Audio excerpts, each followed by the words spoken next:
Cinema ఇండస్ట్రీలో casting కౌజ్ అంశం గత కొన్ని రోజులుగా హాట్ టాపిక్ గా మారింది. చాలా మంది నటీమణులు తమకు ఎదురైన చేదు అనుభవాలను ధైర్యంగా బయటకు చెప్తున్నారు. ఇప్పుడు మరో హీరోయిన్ ధైర్యంగా ముందుకొచ్చింది. తాను కాస్టింగ్ కౌజ్ బాధితురాలనేనంటూ వాపోయింది.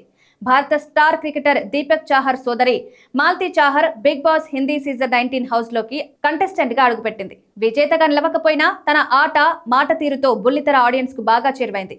బిగ్ బాస్ నుంచి బయటకు వచ్చిన ఆమె వరుస ఇంటర్వ్యూలకు హాజరవుతోంది. తన బిగ్ బాస్ జర్నీ గురించి, తన పర్సనల్ అండ్ ప్రొఫెషనల్ లైఫ్ గురించి పలు కీలక విషయాలు పంచుకుంటోంది. ఈ క్రమంలో తాను ఇండస్ట్రీలో కాస్టింగ్ కౌచ్ బాధితురాలనేనని షాకింగ్ విషయం బయటకు పెట్టింది. ఒక దర్శకుడు తనతో అసభ్యకరంగా ప్రవర్తించాడంటూ సంచలన వ్యాఖ్యలు చేసింది. ఆ డైరెక్టర్ తన తండ్రిగా భావించాలని, కానీ ఆయన తనతో అనుచితంగా ప్రవర్తించాడని ఈ ముద్దుగుమ్మ వాపోయింది.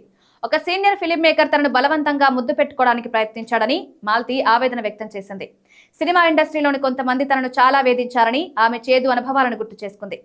నా జీవితంలో నేను నేర్చుకున్న అతిపెద్ద విషయం ఏంటంటే ఇండస్ట్రీలో ఎవరికి చెందినవారు కారు. కెరీర్ ప్రారంభంలోనే నాకు కాస్టింగ్ కౌచ్ అనుభవాలు ఎదురయ్యాయి. వాటి గురించి నేను మా నాన్నగారికి కూడా చెప్పా.